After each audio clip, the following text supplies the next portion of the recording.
बिहार में कुछ लोग सजा याफ्ता अपनी सजा काटने के उपरांत भी जी जेलों में बंद थे। मतलब जो हाँ। पीड़ित व्यक्ति है जी सर, जी सर। वही अपनी बात को कह सकता है जी सर। कि लोगों ने भ्रांतियां फैलाई, ये जी। सब भ्रांतियां है। बिल्कुल। वकालत पहले से ही नंबर 1 का पेशा रहा है। राइट।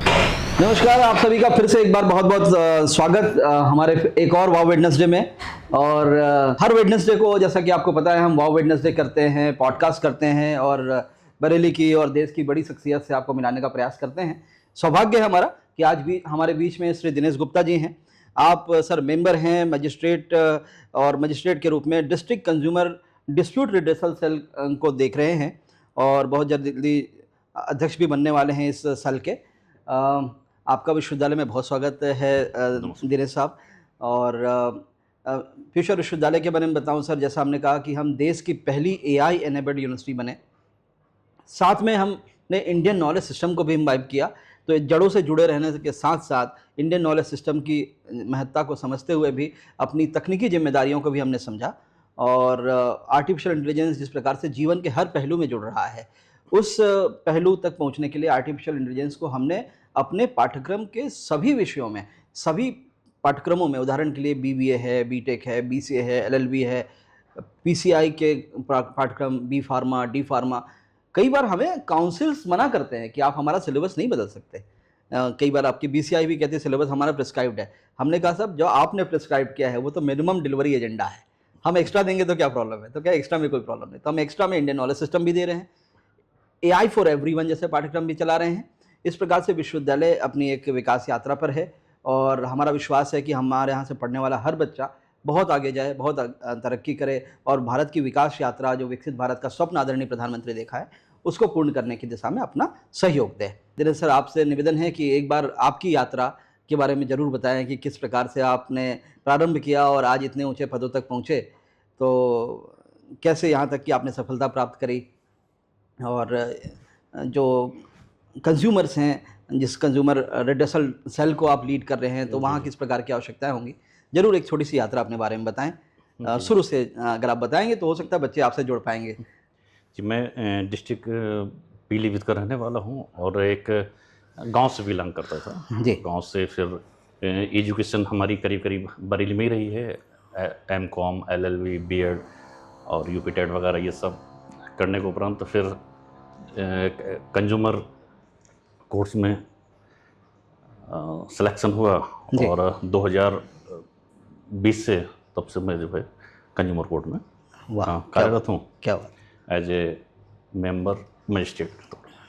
जो लॉ का जो विद्यार्थी होता है, जी जी, कई बार इस समाज की एक दिशा है कि मुझे वो फिल्म है 3 इडियट्स, उसका दृश्य याद आता है। उसमें डीन साहब कहते हैं कि अगर लड़का पैदा हुआ तो इंजीनियर, लड़की पैदा हुई तो डॉक्टर। तो इंजीनियरिंग और मेडिकल, जो डॉक्टर का जो व्यवसाय था, जो पेशा था, उसे प्रमुखता से तो चुना गया। लेकिन LLB का जो फुल फॉर्म था, कई बार लोग मजाक में कहते थे कि लूले लंगड़े बेकार, कई बार लोग कहते थे लुच्चे लफंगे बदमाश, हालांकि ये मजाक की बातें थी। लेकिन वो जो लोगों का जो choice, the first choice of the course की कहानी थी, LLB में कई बार बच्चा उसे नहीं चयन करता था। तो एक ऐसा व्यवसाय, एक ऐसा पेशा, एक ऐसा पाठ्यक्रम जिसकी आज के डेट में बहुत डिमांड हो गई है कि हर कॉलेज को, हर स्कूल को, हर इंस्टीट्यूशन को और हर कॉर्पोरेट को आज लीगल एडवाइजर की आवश्यकता पड़ी है। इस दिशा में कुछ बातें बताएं। नहीं, जैसे लोगों ने जो ये भ्रम फैलाया है कि वकालत जो है, जो व्यक्ति कुछ नहीं कर पा रहा वो वकालत कर रहा है, ऐसा नहीं है। जी जी जी जी, वकीलों का बड़ा स्वर्णिम इतिहास रहा है। आप जब देखेंगे हमारे जो स्वतंत्रता संग्राम हुआ था, आदरणीय गांधी जी देश को आजाद कराने के लिए जो हमारे क्रांतिकारी हुए हैं या स्वतंत्रता सेनानी हुए हैं, जो भी हुए हैं, तो मैक्सिमम लोग जो है वो वकील थे। जैसे हमारे राष्ट्रपिता महात्मा गांधी जी थे, सरदार वल्लभ भाई पटेल, नेहरू जी, ये करीब करीब सभी लोग जो है, और उनका बहुत बड़ा योगदान रहा है। जी सर, अगर शायद वो लोग ना होते तो हम शायद अपने देश के आज़ादी की कल्पना नहीं कर सकते थे। और बड़ा लोगों ने, एडवोकेट्स ने बहुत बलदान दिया है। बिल्कुल। तो ये कहना, और ये पहले बड़ा रॉयल प्रोफेशन था, था। ऐसा नहीं था कि जो है, और हम तो प्रैक्टिस भी किए हैं जी, तो हमें लोग बताते भी थे कि पहले लोग जो है एडवोकेट्स फीस नहीं लिया करते थे। ओह, अच्छा अच्छा अच्छा। किसी जमाने में फीस नहीं लिया करते थे। आज भी जब आप देखेंगे तो एडवोकेट्स के जो गाउन होता है उसमें पीछे पॉकेट लगी होती है। ओके। कोई भी जो लायर्स पहले हुआ करते थे वो फीस नहीं लिया करते थे। लोग जो समाज सेवा करते थे, जो पीड़ित लोग हुआ करते थे, उनकी आवाज बन के आते थे। और जो उनके लिए फिर उनके इंसाफ के लिए लड़ते थे। वकील आज भी जो मैं समझता हूं कि समाज में अगर समाज को, जो शोषित वर्गों को और इनके लिए अगर कोई लड़ सकता है, उनकी आवाज बन सकता है, तो वो सिर्फ वकील है। वाह, क्या बात है। और इतिहास इस बात का साक्षी भी है कि वकीलों ने जो है जब जब और जिस चीज को लिया है या जिसका बीड़ा उठाया है, वो निश्चित रूप से पूरा किया है। और जैसे कि लोगों ने भ्रांतियां फैलाई, ये सब भ्रांतियां है। वकालत पहले से ही नंबर 1 का पेशा रहा है, और आज भी है। रॉयल प्रोफेशन था। हाँ, ये हो सकता है कि जैसे कहीं डेविएशन था बीच में, हाँ, नहीं, कभी नहीं रहा। अच्छा, इस संबंध में कभी नहीं रहा, नो डाउट, कभी नहीं। और मैं समझता हूँ विश्व का सबसे रॉयल प्रोफेशन वो वकालत है। बहुत शानदार, बहुत शानदार। और ये वकालत एक ऐसी चीज है, हर किसी को इसकी जरूरत है, ऐसा नहीं। और मैं तो ये समझता हूँ कि सभी व्यक्तियों को, आज का चाहे स्टूडेंट हो या प्रौढ़ हो, वृद्ध हो, हर किसी को लॉ की जानकारी होनी चाहिए। क्योंकि जब तक आपको लॉ की जानकारी नहीं है, आपके अधिकारों के बारे में नहीं मालूम है, अपने कर्तव्यों के बारे में नहीं मालूम है, तो आपको आप कोई भी डिग्री ले लीजिए, बिल्कुल, और जब आपको कुछ नहीं मालूम है, राइट सर, आपको अगर लॉ की जानकारी नहीं है तो कुछ नहीं मालूम आपको। तो और इसी वजह से आज हमारे देश में आपको कहीं भी ले लीजिए, अगर जो ज्यादातर जो शोषित वर्ग है या पीड़ित वर्ग है, वो इसीलिए कि उसे अपने अधिकारों के बारे में जो है पता नहीं, बिल्कुल ठीक बात, जानकारी नहीं है जी। और इसके संबंध में आप देखिए ना, जैसे मान लो कोर्टों ने भी समय समय पे जो है अधिकारों को लेके बड़ा जजमेंट्स, अच्छे जजमेंट्स दिए हैं। और इसीलिए जो है जो पीआईएल की जो व्यवस्था आई है, वो इसीलिए आई है कि जो व्यक्ति जैसे मान लो शोषित है या पीड़ित है और अपनी बात को कोर्ट के सामने नहीं ले जाना, जिसे जनहित नहीं ले जा पा रहा, जी, जनहित याचिका कोर्ट के सामने नहीं ले जा पा रहा है, राइट, तो उसके लिए कोई भी व्यक्ति, जैसे कि मतलब जो पीड़ित व्यक्ति है, वही अपनी बात को कह सकता है। जी सर, लोकस स्टैंडर्ड, कि जो व्यक्ति पीड़ित है वही अपनी बात को कोर्ट के समक्ष रख सकता है। भगवती जी ने ये कॉन्सेप्ट दिया था, क्योंकि ये कॉन्सेप्ट अमेरिका से लिया गया है। अमेरिका सुप्रीम कोर्ट ने पहले ये पीआईएल वगैरह ये उसका वहां से कॉन्सेप्ट उन्होंने लिया, तो उन्होंने कहा कि भाई जो व्यक्ति अपने अधिकारों के लिए या भाई साधन संपन्न नहीं है, तो उसके लिए कोई भी व्यक्ति न्यायालय के समक्ष जाके और उनकी बात को रख सकता है। ग्रेट। तो उसका फिर धीरे धीरे उसका जो है जनहित याचिका का नाम पड़ा, और सबसे पहले जो जजमेंट दिया था वो एक बिहार में कुछ लोग सजा याफ्ता, यानी सजा काटने के उपरांत भी जेलों में बंद थे, यानी कोई सजाएं पूरी हो चुकी थी, उसके बाद हाँ, उसके बावजूद भी वो जेल में बंद थे। हाँ, हुस्न आरा खातून की तरफ से केस जनहित याचिका फाइल की गई। तो उसमें ऑनरेबल सुप्रीम कोर्ट ने जजमेंट दिया कि जो व्यक्ति अपनी बात को नहीं कह पा रहा है या वहां तक नहीं आ पा रहा है, तो उन्होंने उस पर फिर जांच के लिए आदेश किया, और फिर उसमें जितने भी जो पीड़ित थे उन्हें बाकायदा मुआवजा भी दिलाया। क्या बात। तो जनहित याचिका का जो सबसे पहला मामला जो हिंदुस्तान में आता है वो हुस्न आरा खातून का आता है।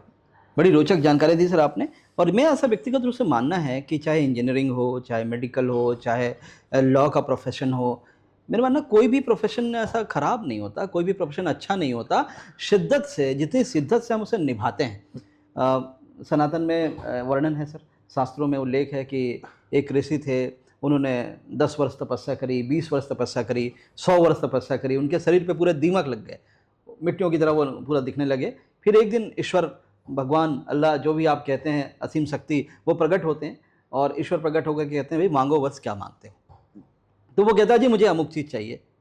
और ये जो ऋषि थे वो भी तपस्या करते थे, और एक जो दैत्य थे वो भी तपस्या करते थे, जिसमें रावण का बड़ा नाम आता है कि रावण भी तपस्या करता था, और इतनी तपस्या करके उन्होंने सारे देवी देवताओं को अपने महल में बांध रखा था, शनि देवता को भी बांध रखा था। ये भी वर्णन आता है कई बारी।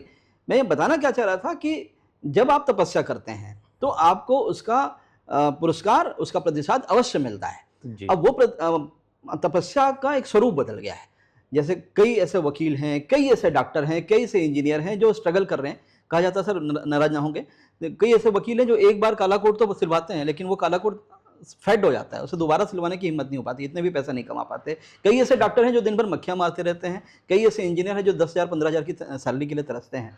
दोनों प्रकार की बातें हैं। जो आप प्रोफेशन चूज कर रहे हैं उसको शिद्दत से निभाइए, जब आपको सीखने का अवसर है उसको बड़ी ईमानदारी से आने वाले 3 साल 4 साल 5 साल जो आपके पाठ्यक्रम की अवधि है उसे एक तपस्या के रूप में लीजिए, और जब आप तपस्या करते हैं तो भगवान जरूर प्रसन्न होकर आपको तथास्तु कहते हैं। तो वो तथास्तु जब आपको मिलता है तब आपको सफलता प्राप्त होती है। कोई भी प्रोफेशन हो जी जी शिद्दत से निभाइए। जैसे अभी हम बात कर रहे हैं तो हम इस प्रकार से नहीं बात कर रहे हैं कि हम आपको देख रहे हैं या आपको कुछ बताना चाह रहे हैं, हम आपस में बातें कर रहे हैं और ऐसी गूढ़ तत्व, ऐसी गूढ़ जानकारियां जो मिलेंगी निश्चित तौर पर आपको लाभ प्राप्त करेंगे। यही उद्देश्य है इस पॉडकास्ट का। सर बहुत शानदार जानकारी आपने बताई, पीआईएल के प्रथम केस के बारे में भी आपने बताया। कई बार जब कानून बनता है तो उसके कई बार उपयोग भी होते हैं, कई बार दुरुपयोग भी होते हैं। और अच्छी बात यह है कि जैसे मैं कई बार पिछले पॉडकास्ट में भी आपको बता रहा था, जब हमारे चेयरमैन साहब आए थे कंज्यूमर फोरम के, त्रिपाठी साहब, तो मैंने एक बार बताई थी कि कई बार जो वस्तु स्थिति होती है, जो वास्तविक पीड़ित होता है वो अपनी आवाज़ नहीं रख पाता, कई बार उसका विरोध भी होता है। और भारत सरकार का धन्यवाद है कि, और सारे न्यायाधीशों का और आप सब अधिवक्ताओं का धन्यवाद है जिन्होंने समस्याओं को समझा। जैसे आपने कहा कंज्यूमर फोरम, तो कंज्यूमर फोरम की आवश्यकता हुई क्योंकि केसेस सब सिविल में जा रहे थे, तो वहाँ पर पेंडेंसी बढ़ रही थी, तो अलग से एक कोर्ट ही बनाया। सर तो क्या है कंज्यूमर फोरम, आसान शब्दों में कैसे एक पीड़ित व्यक्ति वहाँ तक पहुँचेगा, इस बारे में जरूर आप से जानकारी चाहेंगे सर। देखिए मैं बताना चाहूँगा कि कंज्यूमर का जो कॉन्सेप्ट है जी वो हिंदुस्तान के परिप्रेक्ष्य में नया नहीं है। हालांकि लोग बताते हैं जी जी जी कि भाई नया है, नया नहीं है। हमारे जो भाई हिंदुस्तान तो भाई स्वर्णिम काल रहा है पहले से ही जी। तो अब जैसे मान लीजिए आपको देखेंगे जब कौटिल्य का अर्थशास्त्र पढ़े देखेंगे, बिल्कुल, बिल्कुल। और उसमें मनुस्मृति वगैरह इसमें देखेंगे तो उसमें जो कंज्यूमर्स के राइट्स के बारे में हैं, प्रोविजंस हैं, पुराने समय से ही हैं। जी जी जी। वो चलते रहे धीरे धीरे धीरे धीरे, लेकिन जो इस समय जो न्यू अवेयरनेस जो आई है कंज्यूमर्स के संबंध में, जो कंज्यूमर आंदोलन स्टार्ट हुआ है वो 1960 के दशक से हुआ है। जी जी जी जी। उसके बाद यूएन ने भी इस चीज़ को अपने एक्सेप्ट किया। हाँ वो किया। ऑनसेट्रल एक संस्था है, उसके माध्यम से उन्होंने 1985 में एक चार्टर लेकर के चार्टर लेकर के आए हैं। तो उसमें जो है कंज्यूमर से संबंधित प्रोविजंस थे। तो चूंकि भारत भी यूएन का सदस्य है, जी जी जी, हाँ, तो उस चीज़ को लेके फिर हिंदुस्तान में भी 1986 में कंज्यूमर प्रोटेक्शन एक्ट का लागू किया गया। जी जी जी जी। तो उसकी जो उसके लिए फिर नया सेटअप पूरा करा गया, उसकी नई अलग अलग कोर्टें बनाई गई, उनका अपीलेट कोर्टें भी उनकी अलग की गई। जी जी जी जी। और बड़ा शानदार तरीके से जो है कंज्यूमर प्रोटेक्शन एक्ट के तहत जो है किया गया। उसकी सफलताओं को देखते हुए बड़ा फिर उसमें धीरे धीरे चेंजेस हुआ करते थे। पहले जो है अस्थायी तौर पे न्यायाधीशों की नियुक्ति की जाती थी, मेंबरों की नियुक्तियां की जाती थी। फिर धीरे धीरे उस चीज़ की जब सफलता को देखते हुए फिर स्थायी रूप से मेंबर्स हुए और जो चेयरमैन हुए स्थायी रूप से उनकी नियुक्तियां की जाने लगी। तो 1986 के एक्ट में समय समय पे संशोधन भी होते रहे। जी बिल्कुल। लेकिन लास्ट में जब आपने देखा ना कि इस समय जो ई कॉमर्स का जो एक ट्रेंड आया है, जी बिल्कुल बिल्कुल, है ना, तो ई कॉमर्स को देखते हुए कि वो पर्याप्त नहीं हो पा रहा था, उससे कवर नहीं हो पा रहा था, यहाँ उसमें जो कुछ कमियां थी, हाँ, तो उन कमियों को सुधारते हुए जो वर्तमान सरकार है तो उन्होंने जो है 9 अगस्त 2019 में नया एक्ट बनाया, कंज्यूमर प्रोटेक्शन एक्ट 2019, और जिसका कि नोटिफिकेशन 15 जुलाई 2020 को किया गया और 20 जुलाई 2020 से लागू हो गया। शानदार आपकी स्मृति है, पूरा आप डेट भी याद रखते हैं सर। क्या बात। नहीं, और लागू हुआ उसमें फिर आपका ई कॉमर्स भी उसमें जी जी हाँ शामिल किया गया है, और तो बहुत वाइड एरिया है उसका। जी जी। और मैं आपको बताना चाहूँगा कि जैसे मान लीजिए क्रिमिनल कोर्ट्स हैं, हाँ जी हाँ जी, है ना, क्रिमिनल कोर्ट्स का अपना एक अलग दायरा है। भाई जब क्राइम होगा तभी क्रिमिनल कोर्ट्स की जरूरत पड़ेगी। बिल्कुल बिल्कुल, है ना। सिविल कोर्ट, जब सिविल मैटर्स होंगे तो उसके लिए सिविल कोर्ट आपको जाना होगा, तब जरूरत पड़ेगी। लेकिन कंज्यूमर आप हर व्यक्ति है, जिसे वो कहते थे दीवानी फौजदारी, हाँ, उस तरीके की जो चीज। हाँ, वो भाई फौजदारी जब आप करेंगे तो फौजदारी कोर्टों की जरूरत पड़ेगी, दीवानी मामले होंगे दीवानी मिले, लेकिन कंज्यूमर तो हर व्यक्ति है, कंज्यूमर हाँ, व्यक्ति है, हाँ। हर व्यक्ति, चाहे उसके लिए कोई न्यायाधीश हो या पॉलिटिशियन हो या कोई भी व्यक्ति हो जी, बड़े से बड़ा छोटा से छोटा, हाँ, हर व्यक्ति कंज्यूमर है। राइट। आज की डेट में चाहे वो कोई वस्तुओं को खरीदता है या कहीं सर्विस अवेल करता है, भाई जो एक बात मुझे याद आ रही है इसमें, जैसे एक आज का समाज हो, चाहे पुरातन समय का समाज हो, जहाँ पर 1 किलो धान के बदले में 1 किलो दूध ले लिया करते थे, वस्तु विनिमय का जो एक सिद्धांत था, वहाँ से लेकर के आज हम पहुँचे, करेंसी बन गई और ऑनलाइन पेटीएम और फ़ोन पे और जीपे के माध्यम से हम लोग QR कोड के माध्यम से पेमेंट करने लग गए। कितना समय में बदलाव आ गया।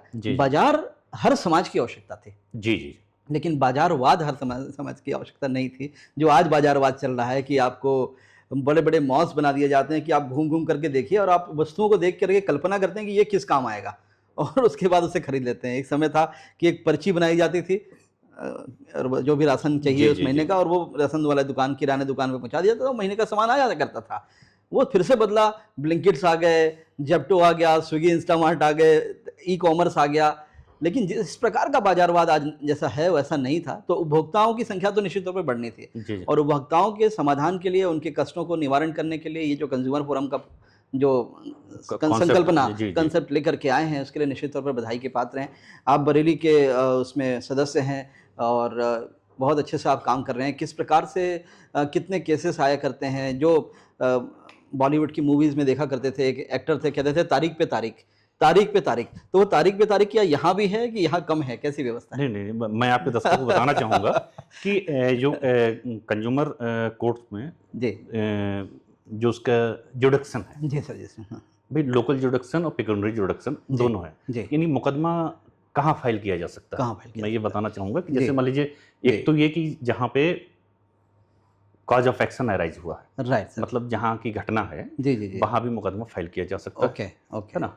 और जहाँ पे ओपीज रहते हैं, अपोजिट पार्टी जो है, हाँ, जहाँ रहती है या बिजनेस करती है ना, तो वहाँ भी फाइल किया जा सकता है। और एक नया इसमें ऐड किया गया है जो कि 1986 के कानून में नहीं था, जो अब किया गया है कि जहाँ पे वादी रहता है, जहाँ पे पीड़ित रहता है, जब वादी रहता है तो वहाँ भी वो केस फाइल कर सकता है। और तो लोकल जुडिक्शन की बात हो गई, आती है फिर पेक्यूनियरी जुडिक्शन, यानी कि आर्थिक क्षेत्राधिकार। तो जो कंज्यूमर कोर्ट में जो 1986 का एक्ट था, उसमें 20 लाख तक की जुडिक्शन था, 20 लाख तक के विवादित मामले जो हैं वो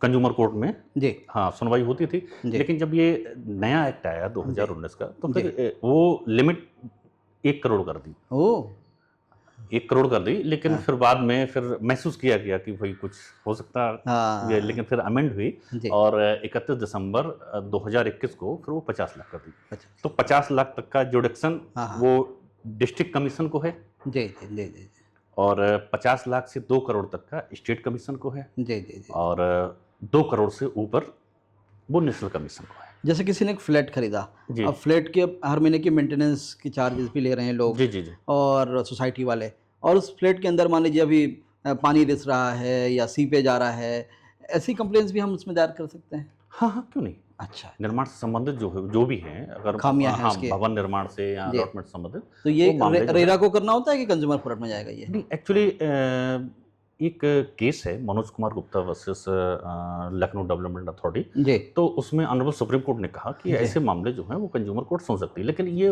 मामला पुराना था, लेकिन 2016 में ये रेरा कोर्ट्स आ गए, रेरा एक्ट बना 2016 में। जब रेरा एक्ट बना तो फिर जुडिक्शन रेरा कोर्ट को हो गया। लेकिन अभी भी ये है कि कंज्यूमर की अपनी विवेक के आधार पर कि वो कंज्यूमर कोर्ट में मुकदमा फाइल कर सकता है, और रेरा कोर्ट में भी फाइल कर सकता है। हाँ, तो वो उस पर डिपेंड करता है। इस पे ऑनरेबल सुप्रीम कोर्ट का भी लेटेस्ट व्यू भी था कि दोनों में से वो अपनी चॉइस के, ये मैटर ऑफ चॉइस है, वो कहीं भी फाइल कर सकता है, रेरा में भी कर सकता है, यहाँ भी कर सकता है। एक सामान्य व्यक्ति होने के नाते मेरे दिमाग में एक बार प्रश्न आता है, जैसे कुछ दिन पहले ऑनरेबल सुप्रीम कोर्ट ने गुजरात के किसी कोर्ट का हवाला लेते हुए कहा कि गुरुर् ब्रह्मा गुरुर् विष्णु गुरुर्देवो महेश्वरः करने की आवश्यकता नहीं है, कहने की आवश्यकता नहीं अगर आप शिक्षकों को सम्मानजनक तनख्वाह नहीं दे पा रहे हैं। जी जी जी। सुप्रीम कोर्ट कई बार खुद स्वयं से संज्ञान लेती है, कई बार भारत सरकार के कार्यों का भी संज्ञान लेती है। ये अपने आप में कई बार बड़ा सुखद होता है और कई बार बड़ा डिस्टर्बिंग भी होता है सुनना कि सुप्रीम कोर्ट इस प्रकार से इंटरवीन करती है। क्या उनके अधिकार में होता है, कैसे वो उसका संज्ञान लेती हैं, ये थोड़ा इसके बारे में बताएंगे। नहीं, सुप्रीम कोर्ट को तो फिर सुप्रीम नाम ही है तो सुप्रीम कोर्ट। हाँ, सुप्रीम कोर्ट नहीं, ऐसा नहीं है, नाम से नहीं है। आप देखेंगे जो कॉन्स्टिट्यूशन में सारी व्यवस्थाएं हैं, आप जब कॉन्स्टिट्यूशन के जो आर्टिकल 13 देखेंगे, आर्टिकल 13 में उसके 2 पार्ट में है कि ये जो एक्ट कॉन्स्टिट्यूशन से पहले के हैं, जी जी जी, है ना, तो क्योंकि फंडामेंटल राइट तो हमारे कॉन्स्टिट्यूशन के बाद ही जनरेट हुए हैं, जी बिल्कुल, है ना। तो अगर उससे कहीं वायलेट हो रहे हैं, कोई अगर कानून फंडामेंटल राइट से वायलेट हो रहा है, अगर पुराना कानून है, तो वहां तक वो निष्क्रिय है फंडामेंटल, जहां तक। और उसके बाद अगर कोई कानून नए बनाए और वो फंडामेंटल राइट को वायलेट कर रहे हैं, तो वो भी नल एंड वाइड है। ओके। तो अब मैं आपको एक बता दूं, अपने से संबंधित ही बता रहा हूँ जानकारी, क्योंकि एक्चुअली ये जो मेंबर्स रखे जाते हैं, तो इसमें पहले तो पॉलिटिकल एस्पिरेंट्स रखे जाते थे, लेकिन अब जो है इसमें एग्जाम के थ्रू, हाँ, वो कंपटीशन कर दिया है, तो कंपटीशन के थ्रू रखे जा रहे हैं। लेकिन सैलरी का देखा जाए तो बहुत कम है। जी बिल्कुल। तो अभी ऑनरेबल सुप्रीम कोर्ट का लेटेस्ट जजमेंट आया है 19 मई 2025 को ही। जी। तो उन्होंने कहा है कि भाई इनके जो मेंबर्स हैं, जो वर्क कर रहे हैं एज ए डिस्ट्रिक्ट जज लेवल का वर्क कर रहे हैं, तो इन्हें जो है डिस्ट्रिक्ट जज का जो एंट्री लेवल है, वो सैलरी दी जानी चाहिए। वो सैलरी देनी चाहिए, बिल्कुल। इस प्रकार से क्योंकि मेंबर्स को यहाँ कंज्यूमर कोर्ट में अभी तक डीए नहीं दिया जाता, यूपी में डीए नहीं है, डीए नहीं देते हैं। लेकिन ऑनरेबल सुप्रीम कोर्ट ने कहा 19 मई के जजमेंट में अपने कहा कि जो है जो डिस्ट्रिक्ट जज का एंट्री लेवल का जो सैलरी है, वो आप दें, और उसकी कंप्लायंस 22 सितंबर 2025 तक के लिए उन्होंने दिया है। आर्टिकल 142 के तहत अपनी जो जुडिक्शन को पावर को इस्तेमाल करके उन्होंने जो है जजमेंट दिया है। आपकी जो सबसे शानदार बात है कि बिल्कुल अक्षरशः और तारीख भी बताते हैं, इस तारीख को हुआ, उस एक को ही बताते हैं, ये बड़ी विशेषता है और शानदार आपकी स्मृति है। मैं आपको एक चीज और जानकारी दे देता हूँ कि एक्चुअली कंज्यूमर कोर्ट में जैसे जजमेंट ही नहीं होते हैं। जो आपने एक बात कही थी कि भाई क्या यहाँ पे भी तारीख पे तारीख, जी बिल्कुल, हाँ, तो मैं बताना चाहूंगा कि एक लिमिट दी हुई है कि 3 महीने के अंदर आपको केस डिसाइड करना है। ओके। कंज्यूमर कोर्ट्स में 3 महीने के अंदर केस डिसाइड करना होता है। हाँ, कुछ मामलों में जिसमें कि मान लीजिए कहीं कोई एक्सपर्ट रिपोर्ट आनी है, है ना, जिससे मान लीजिए कोई मेडिकल नेग्लिजेंसी का मामला है, या कहीं मैन्युफैक्चरिंग डिफेक्ट, ऐसे मामले हैं जहाँ की जो एक्सपर्ट्स रिपोर्ट है, तो वहाँ पे 5 महीने, अगर कहीं नहीं है, कोई रिपोर्ट नहीं आनी है, तो 3 महीने के अंदर आप जो है डिसाइड करना होता है। बिल्कुल। और इसमें जो एग्जीक्यूशन के बारे में बता दूं, तो इसमें जो सिविल कोर्ट्स की पावर है, तो सिविल कोर्ट्स के जो ऑर्डर 21 के तहत जो सिविल कोर्ट को पावर है, भाई कंज्यूमर कोर्ट को पावर है कि अपने ऑर्डर को एग्जीक्यूट करा देंगे। Right sir. और इनकेस अगर कोई कंज्यूमर कोर्ट के ऑर्डर को अगर नहीं मानता है, तो उसके लिए 3 साल तक की सजा और 1 लाख रुपए तक का जुर्माना किया जा सकता है। गुड। बड़ी गुड जानकारियाँ प्राप्त हुई सर आपके साथ में। और नहीं, मैं तो ये कहूँगा कि आपके चैनल के माध्यम से लोगों तक ये जानकारी पहुँचे। जी बिल्कुल, ना, क्योंकि लोगों को, हाँ, लोगों की अवेयरनेस की बहुत कमी है कंज्यूमर के संबंध में। आदमी कहीं लड़ाई झगड़ा हो जाए तो क्रिमिनल कोर्ट में चला जाएगा, सिविल कोर्ट में चला जाएगा, लेकिन कंज्यूमर कोर्ट्स में आने से आदमी डरता, क्योंकि जनरली कभी कभी ये देखा गया बड़े छोटे छोटे मामले होते हैं। जी। लेकिन अब वो छोटे छोटे मामलों को लेके आदमी जाना नहीं चाहता। अच्छा, इनकी छोटे छोटे मामले जैसे 2 रुपए, 5 रुपए, 10 रुपए, 20 रुपए, इस टाइप के जो मामले आते हैं, तो समस्या ये आती है कि जैसे मान लो कोई भी व्यक्ति कंज्यूमर है, तो 10 रुपए उसके तो चले गए। अब वो किसी वकील साहब के पास जाए, तो वकील साहब की फीस ही होती है, है ना। अब वो समझता है कि कम से कम 10 रुपए हमारे गए, वही चले जाएं, कम से कम हजारों रुपए तो ना बचें। तो मैं ये बताना चाहता हूँ कि जितने का बच्चा नहीं उससे ज्यादा का झुंझुना हो गया। हाँ, कि कोई भी व्यक्ति जो है उसे वकील करने की जरूरत नहीं है। ओके। हाँ, और वो अपनी कंप्लेंट जो है कंज्यूमर कोर्ट में फाइल कर सकता है। Right sir. हाँ, वकील की कोई जरूरत नहीं, कोई जरूरत नहीं है। गुड। और सारी चीजें जो है, और इसीलिए कोई कोर्ट फीस नहीं देनी होती। जी जी जी। अगर आपका 5 लाख तक का डिस्प्यूट है तो आपको कोई कोर्ट फीस नहीं देनी है। 5 लाख से 10 लाख तक है तो मात्र 200 रुपए आपको। ओके। हाँ, और अगर 5 लाख से 10 लाख तक 200 रुपए जी, और 10 से 20 400 रुपए, अच्छा, और 20 लाख से 50 लाख तक में 1000 रुपए। ओके। केवल इतनी कोर्ट फीस शानदार। आपको देनी है, बाकी कुछ नहीं। अच्छा, पहले ये जो कंज्यूमर के मामले थे वो सिविल कोर्ट में चला करते थे। सिविल कोर्ट में बड़ा लंबे खिंच जाते थे, तो उस सारी प्रक्रिया को दूर रखा गया है। Right sir. बस केवल और केवल कंज्यूमर प्रोटेक्शन एक्ट की अपनी प्रक्रिया है, अपनी प्रोसीजर है जी, उसी के तहत कार्रवाई होती है। और हम पूरा प्रयास करते हैं कि जो पीड़ित व्यक्ति है या जो कंज्यूमर है, तो वो जितना हो सके संभव हम जो टाइम है, टाइम लिमिट है, टाइम लिमिट से पहले ही निपटाने का प्रयास करते हैं कि हम जो है। Very right, very right sir. और सर, चलते चलते आप हमारे जो छात्र छात्राएं हैं जो लॉ का के पाठ्यक्रम का चयन किए हैं, उन्हें आप क्या संदेश देना चाहेंगे? नहीं, मैं उन्हें ये संदेश देना चाहूँगा कि आपने जो लॉ का फील्ड चुना है वो बहुत बेहतरीन फील्ड है। इससे बेहतर कोई प्रोफेशन नहीं है, और इसमें जितनी अपॉर्चुनिटी है वो शायद किसी में नहीं है। आप अगर यूपीएससी वगैरह में जो भी जाएंगे तो आप 32 साल तक, अगर भाई रिजर्वेशन से 2-4 साल आपको एक्स्ट्रा मिल जाएगा, है ना। लेकिन अगर आप लॉ के फील्ड से हैं तो आप भाई एपीओ हैं, सरकारी वकील हैं, वकील पीसीएसजे है, एचजीएस हैं, डायरेक्ट भी एलिवेट होते हैं। अगर आप मान लीजिए कि पीसीएसजे से 35 साल तक तो आप पीसीएसजे ही दे सकते हैं, और एचजीएस आप 35 साल से 45 साल तक आप एचजीएस दे सकते हैं। ओके। और इसके अलावा अगर आप कहीं हाई कोर्ट या ऑनरेबल सुप्रीम कोर्ट में अगर प्रैक्टिस कर रहे हैं तो आप 58 साल तक जज एलिवेट किए जा सकते हैं। क्या बात है, क्या बात है। तो असीमित संभावनाओं के साथ ये क्षेत्र है। भाई तो जितनी अपॉर्चुनिटी इस फील्ड में है किसी भी फील्ड में नहीं है। और मैं तो ये कहूँगा कि आप लॉ करिए और अपना समाज में जो शोषित वर्ग हैं, जो शोषित लोग हैं, देखिए उनकी आवाज, उनकी आवाज बन के आइए। देखिए पैसा तो करीब करीब भाई देखो जीवन की आवश्यकता है जी, बिल्कुल ठीक बात है। लेकिन उसे आप भगवान मत बनाइए। बिल्कुल ठीक बात भाई। और जो पीड़ित है उसकी आप मदद करिए, बहुत और उसकी आवाज बन के रहिए। और पैसा तो बहुत बहुत धन्यवाद सर आपका हमारे स्टूडियो में आने के लिए और इतनी शानदार और इतनी रोचक जानकारी देने के लिए। निश्चित तौर पर मुझे लगता है कि हमारे दर्शक लाभान्वित होंगे, और दर्शकों इसी प्रकार से जुड़े रहिएगा। फिर अगले बुधवार को फिर किसी एक बड़ी महान विभूति के साथ आपके साथ फिर से मुखातिब होंगे। और अपना ध्यान रखिएगा, स्वस्थ रहिएगा, सुरक्षित रहिएगा, और इसी प्रकार से हमारे चैनल के साथ जुड़े रहिएगा। ज़रूर कमेंट करके बताइएगा कि और किस विषय में, किस दिशा में आपको जानकारी की आवश्यकता